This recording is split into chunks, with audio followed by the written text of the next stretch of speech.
শোনার জন্য প্রস্তুত হন। আমি একদিন গঙ্গার তীরে গেছিলাম স্নান করার জন্য।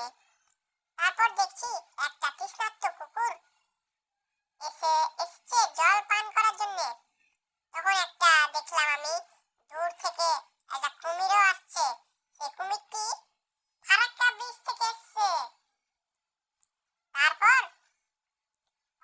কুমিরটা কুকুরটিকে জোরে এসে খেতে শুরু করলো। কুকুরটাও কম ছিল, কুকুরটাও কুমিরটিকে খেতে শুরু করলো।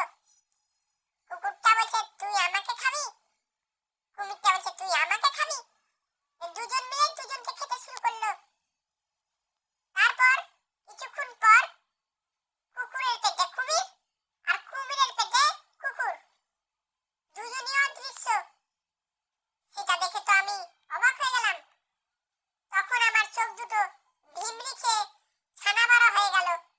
তারপর আমি অজ্ঞান হয়ে পড়ে গেলাম।